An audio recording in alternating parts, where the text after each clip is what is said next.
Assalamualaikum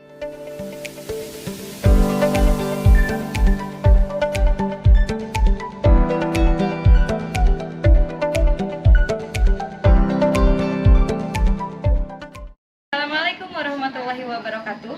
Perkenalkan, nama saya Desi Tresnastari SPD. Saya mengajar pelajaran sejarah di SMA Negeri 2 Pandeglang, sekaligus sebagai mahasiswa PPG dalam jabatan tahun 2023.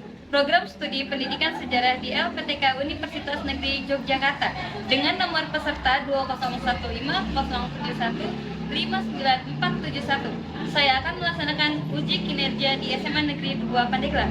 Berikut video pembelajaran saya. Assalamualaikum warahmatullahi wabarakatuh. Waalaikumsalam warahmatullahi wabarakatuh. Bagaimana kabarnya hari ini? Alhamdulillah, luar biasa, tetap semangat, Allahu Akbar. Oke, sebelum kita memulai pelajaran, alangkah baiknya kita berdoa terlebih dahulu. Silakan untuk KM dipimpin doa. Sebelum belajar, marilah kita berdoa. Berdoa mulai.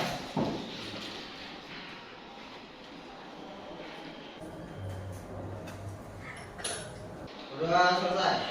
Beri salam. Waalaikumsalam warahmatullahi wabarakatuh. Oke, Ibu cek dulu kehadirannya untuk kelas 10K. Siapa yang tidak hadir? Aliani kenapa? Sakit. Terus siapa lagi?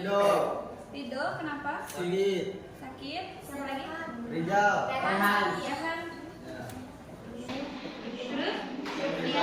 Emri Halul Kafi. Sakit. Ibnu Rafi, Ibnu Rafi sakit juga. Naja, Ibnu Kamal, Ibnu Kamal dan Naja,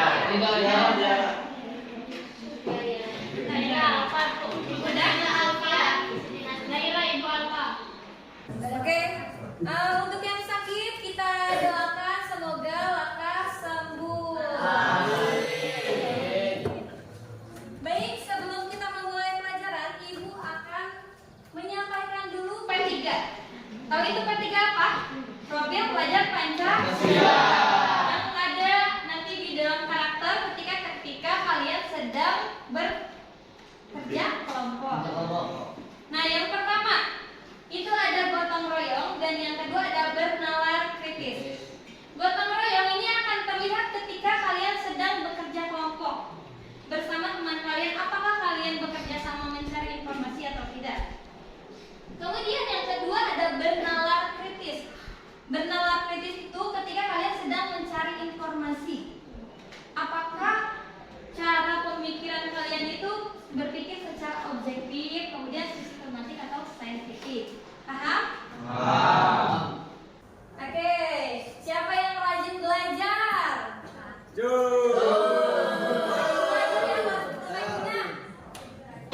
Kalau mau jadi orang hebat, itu harus rajin belajar. Ibu punya kata motivasi hari ini nih.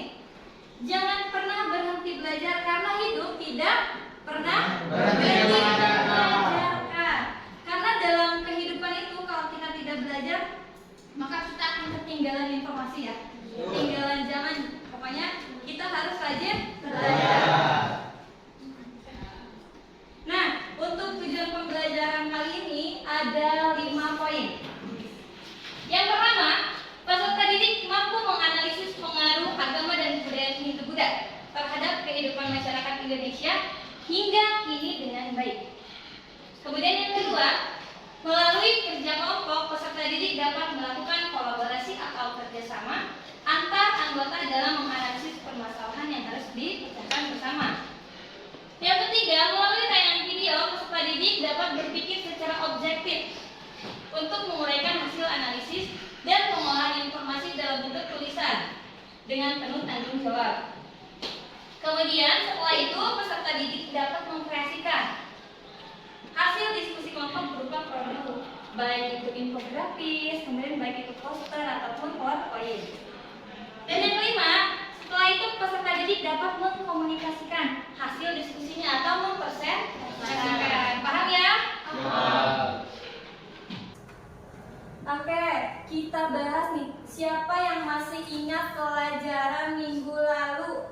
Bu, Akasia boleh. Tentang apa Akasia? Tentang kerajaan-kerajaan Hindu dan Buddha yang ada di Indonesia, kayak kerajaan Majapahit, Sriwijaya, dan lain-lain. Wah, bagus sekali. Mungkin ada lagi? Sudah?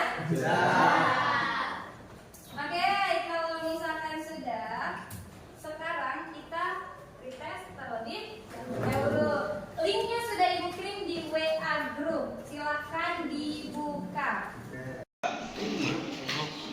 Sudah selesai?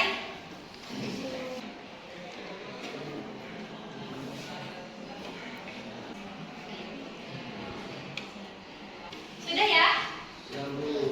Oke, sudah mengerjakan tugasnya. Selanjutnya Ibu punya pertanyaan pemantik nih. Oke, sudah siap? Apa yang kalian ketahui mengenai peninggalan-peninggalan Hindu Buddha yang masih ada sampai saat ini?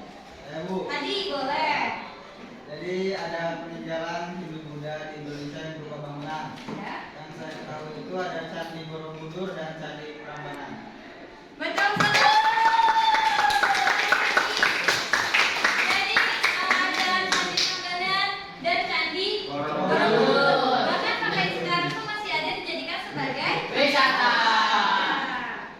Nah, sebelumnya Ibu hari ini akan menggunakan model pembelajaran problem based learning.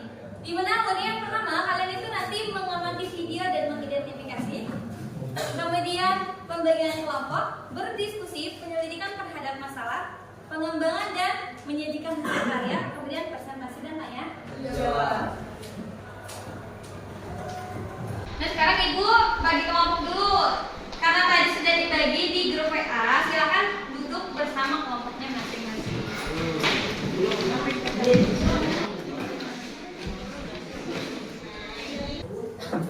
Kelompok dua di sebelah mana? Di sini nih kelompok dua. Kelompok lima di sana. Sudah duduk? Nah silakan keluarkan alat tulisnya untuk mencatat beberapa hal yang penting yang ada dalam video. Sekarang kalian adalah mengamati video. Di sini ada dua ya. Silakan amati video berikut.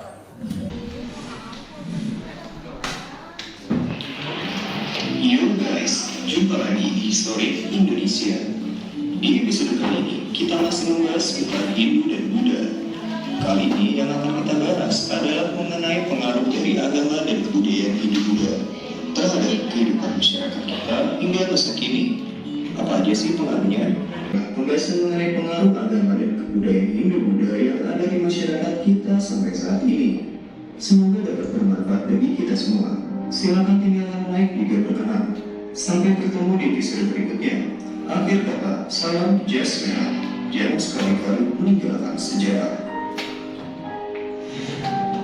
Oke. Yang kedua. Untuk mengamankan perayaan ibadah Nyepi, polisi bersama petugas keamanan desa adat atau pecalang patroli di kawasan Kota Gianyar Bali. Patroli jalan kaki untuk memastikan situasi wilayah polisi aman selama ibadah Nyepi. Patroli dilakukan sejak Rabu hingga Kamis untuk memastikan situasi wilayah aman. Bila pelaksanaan Nyepi berjalan lancar, sejumlah pecalang di desa Adat Kuban, Kecamatan Kuta, dan berpatroli dalam pelaksanaan capai berapa untuk menekan Saka 135 Wati Bali melaksanakan 4 tantangan, yakni amati ini tidak menggunakan api atau cahaya, amati lingkungan tidak berlebihan, amatikan yang tidak bekerja dan juga amati gangguan tidak berselang-selang.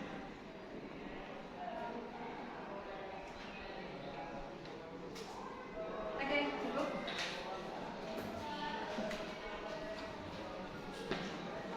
Sudah mati?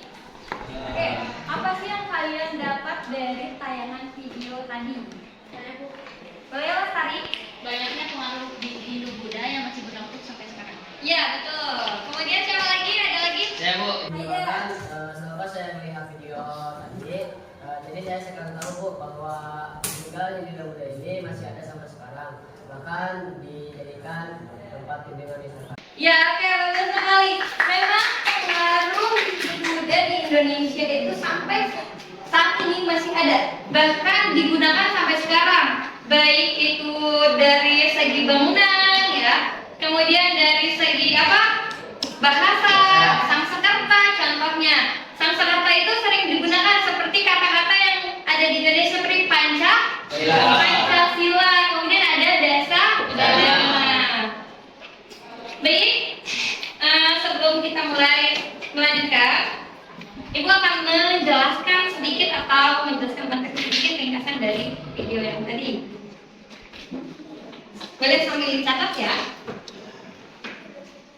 Nah ini pengaruh agama dan kebudayaan Hindu-Buddha terhadap masyarakat Indonesia yang masih ada hingga ini.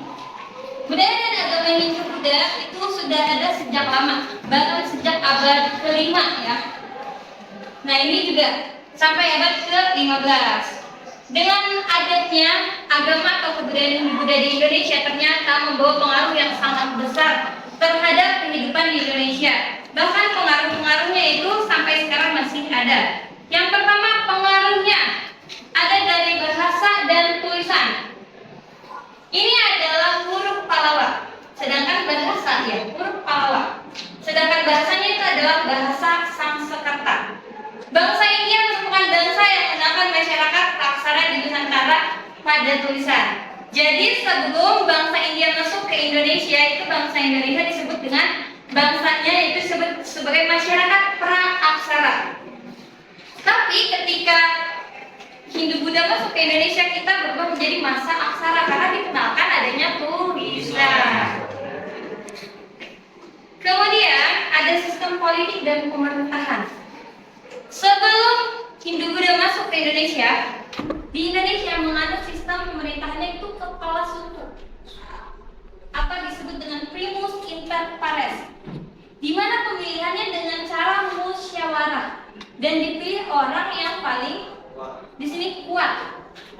Tapi setelah adanya Hindu-Buddha berubah menjadi kerajaan atau dewa raja, di mana dipilih itu waktu itu secara musyawarah, kalau ini secara keturunan. Jadi raja itu turun menurun. Jadi adanya kerajaan di Indonesia itu adalah pengaruh dari agama dan kebudayaan Hindu-Buddha. Selanjutnya ada bidang arsitektur. Nah, salah satu pengaruh dari segi bangunan yaitu banyaknya bangunan berupa candi. Seperti yang tadi dikemukakan oleh Hadi bahwa di Indonesia itu banyak sekali bangunan candi seperti Candi Borobudur dan Candi Prambanan. Nah, candi itu ada dua, ada candi Hindu dan ada candi Buddha. Nah, kalau candi Hindu itu ibaratnya minum susu Milo, dia tumbuhnya ke atas. Kalau candi Buddha itu tumbuhnya ke samping, dia minum susu FPT2. Jadi kalau misalkan untuk mengingat candi Hindu dan candi Buddha, ingatnya, oh candi Hindu itu minumnya susu Milo karena dia tinggi. Contohnya adalah candi Prambanan. Jadi mengerucut ya tinggi gini nih. Kemudian selain itu, selain candi, di sini juga ada bangunan Masjid Agung Demak menggunakan atap tumpang seperti pada pura. Setelah itu ada yang ini, tahu nggak? Masjid bangunan Sunan Kudus. Masjid ini memiliki arsitektur seperti bangunan pura pada bangunannya. Nah ini nih. Ya, jadi gabungan gitu kan antara Hindu-Buddha atau akulturasi. Kemudian ada juga seni pertunjukan. Seni pertunjukan ini ada wayang, kemudian seni tari dan seni musik. Ini terdapat pengaruh dari Hindu-Buddha juga. Nah, ada yang mau bertanya nggak? Aku, Bunga Putri, boleh. dari yang saya amati dari video tadi dan penjelasan dari Ibu, ternyata pengaruhnya masih ada sampai sekarang, dan bahkan jika diamati dari agama dan kebudayaan Hindu dan Buddha sangat diterima dengan baik oleh bangsa Indonesia, bahkan sampai sekarang. Mengapa Ibu? Kenapa? Ada yang tahu nggak? Nggak akan Ibu jawab. Pertanyaannya sangat bagus sekali, tapi nggak akan Ibu jawab. Nah, itu harus dipecahkan bersama kelompok masing-masing. Jadi pertanyaan Bunga tuh, kenapa agama dan kebudayaan Hindu-Buddha itu mudah diterima dengan baik oleh bangsa Indonesia? Bahkan tidak ada perlawanan hingga saat ini ya. Setiap ada perayaan juga tidak pernah ada konflik. Nah, maka silakan sekarang pecahkan bersama kelompoknya masing-masing. Nah, bahan ajarnya sudah Ibu kirim di grup, boleh kalian nanti lihat di situ. Sekarang silakan sebelum Ibu bagikan LKPD, tugas kelompok masing-masing yang pertama itu adalah mendiskusikan cara menyelesaikan masalah yang ada di LKPD. Kemudian presentasi hasil diskusi minimal 8 menit, maksimal 8 menit per kelompok ya. Kemudian menuliskan setiap pertanyaan yang masuk pada saat presentasi, menjawab pertanyaan-pertanyaan, dan setiap anggota kelompok wajib untuk menanggapi atau menjawab. Baik, Ibu bagikan kelompoknya dulu. Apa namanya? LKPD.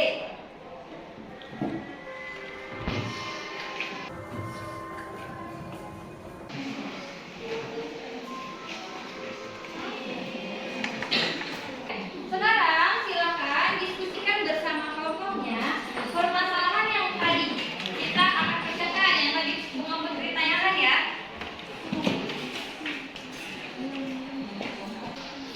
Nah ini. Silakan sambil diskusikan bersama teman-temannya. Jika ada yang kesulitan boleh bertanya. Kesulitan kan? Di situ juga ya ada video yang tadi kita tayangkan, linknya Ibu simpan di situ, takut kalian mau baca sama benar kita. Sudah coba dibuat.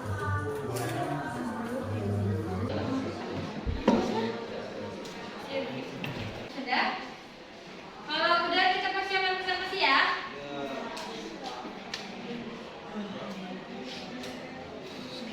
Oke, silakan ketua kelompok untuk maju. Kita kocok dulu. Siapa yang maju duluan? Ya, kita Bran.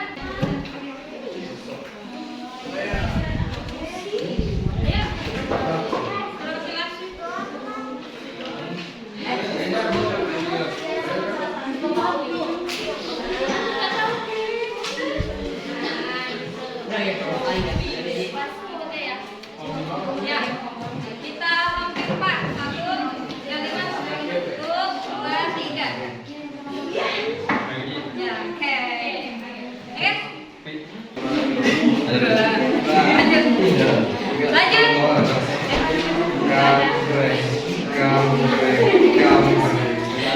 Sweet. Satu bertransmisi. Ya. Yang bukan terakhir. Meski dulu. Oke, silakan. Presentasi kelompok 2. Ya.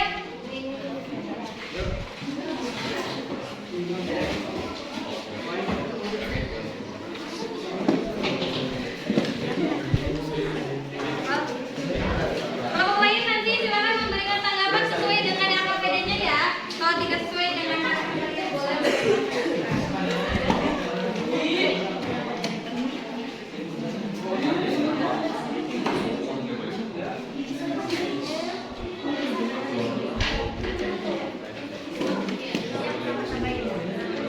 Oke, siapa yang mau mulai? Oke. Oke, yang lain mulai.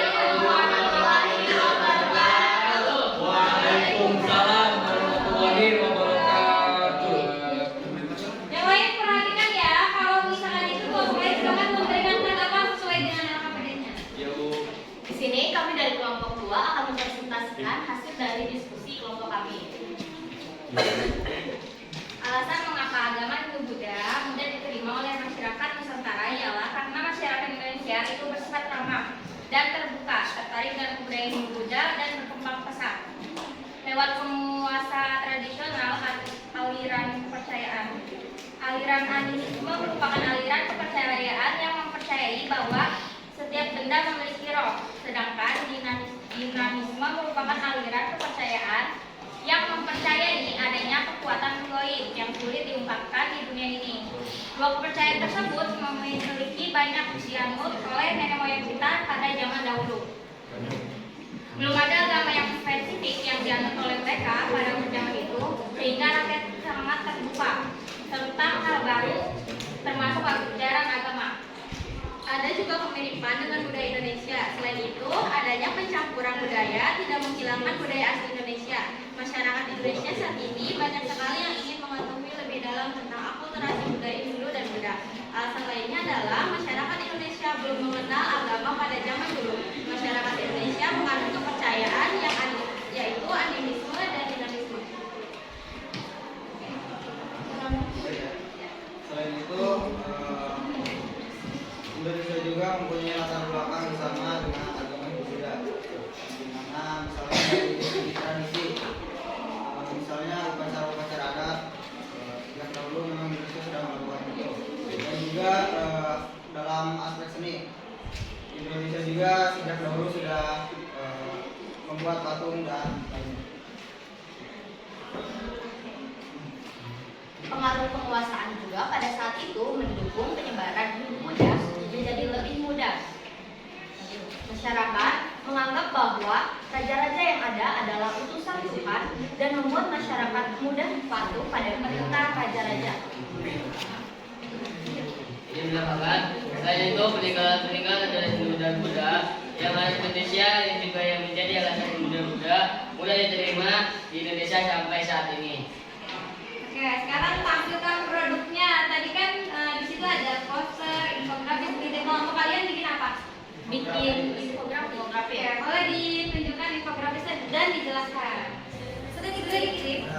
Sudah.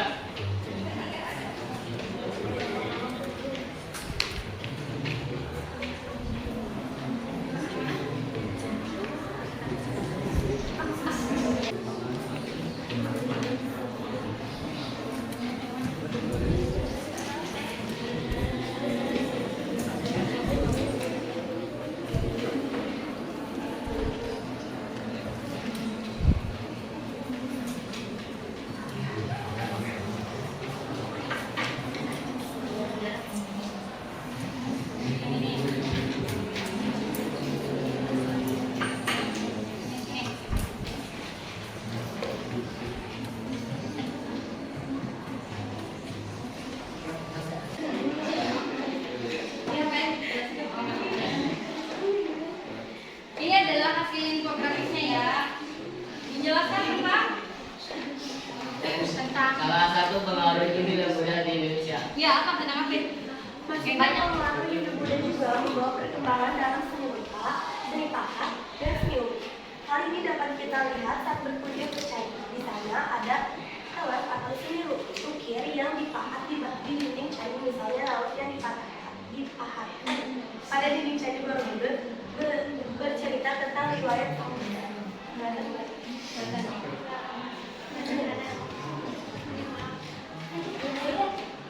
Nah,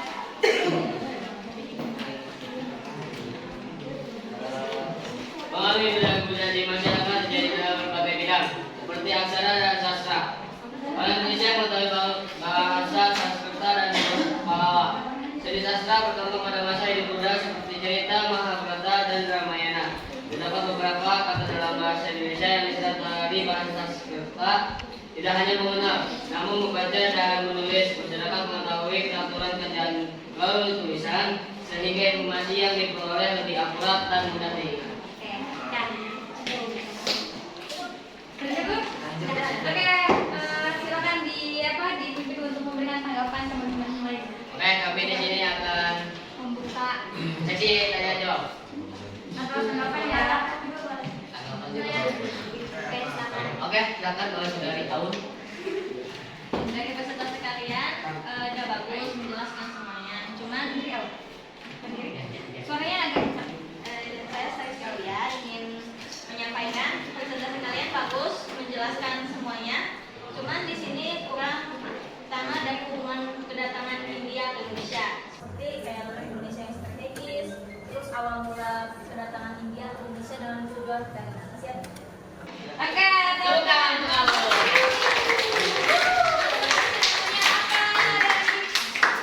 Ada yang mau Ada yang mau menanggapi atau memberi pertanyaan? Tanya ada. Oke, siap. Yuk.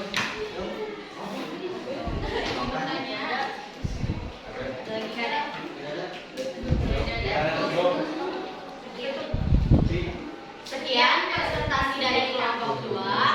Wassalamualaikum warahmatullahi wabarakatuh. Oke,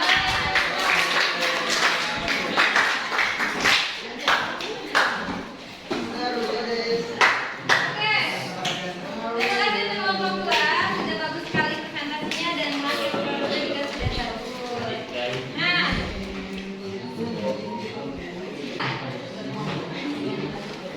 sudah ya, sudah presentasi semua ya, ini lima kelompok ya. Tadinya boleh dibuka.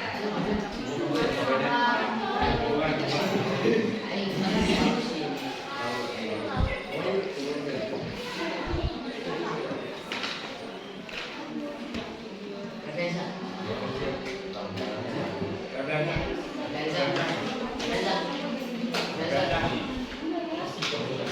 Boleh yang sepedanya dilakukan. Sepedanya boleh dibuka. Jangan lupa kasih nama kelompoknya.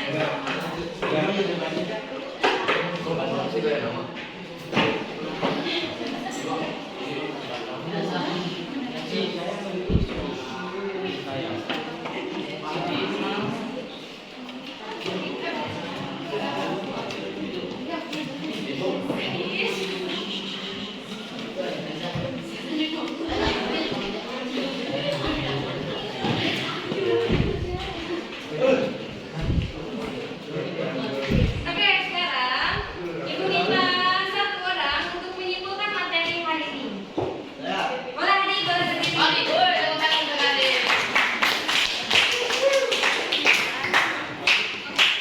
Jadi yang dapat saya simpulkan pada pembelajaran hari ini yaitu alasan mengapa agama Hindu-Buddha itu relatif lebih mudah masuk ke Indonesia. Salah satu alasannya Indonesia itu karena latar belakang budaya Indonesia dan agama Hindu-Buddha yang sama dalam aspek seni, aspek ritual, aspek tradisi, aspek filosofi dan lain sebagainya. Oke. Ya, jadi kenapa alasannya? Yang pertama tadi memiliki kesamaan ya antara budaya Indonesia dengan budaya yang dibawa oleh Hindu dan Buddha. Kemudian, apalagi tadi baik dari segi pengaruhnya ya yang masih ada sampai sekarang tuh ada dari segi bahasa, tulisan, arsitektur, kemudian dari segi pemerintahan, terus dari bangunan dan banyak sekali sampai sekarang tuh masih ada bahkan dijadikan sebagai tempat wisata. Oke, sekarang kita bakal mengerjakan post test. Nah, sudah Ibu kirim di WA group, silakan dikerjakan link yang post test. Bisa dibuka nggak? Mau ya, buka. Ibu akses yang buka.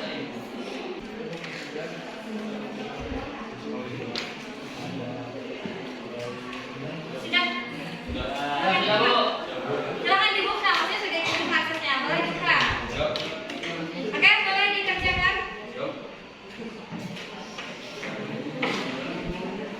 Yang post test ya. 5 menit dari sekarang.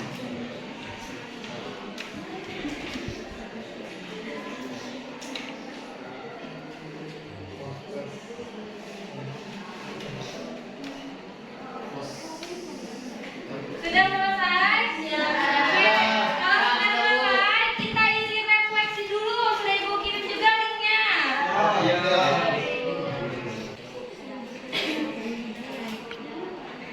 Sudah? Refleksi? Oke. Sudah. Oke, untuk pertemuan selanjutnya kita akan melaksanakan asesmen sumatif dari satu bab ini tentang Hindu-Buddha di Indonesia. Baik, untuk hari ini cukup sekian. Tapi sebelumnya dipimpin doa dulu ya. Oke. Sebelum pulang, marilah kita berdoa. Berdoa mulai. Berdoa selesai. Beri salam.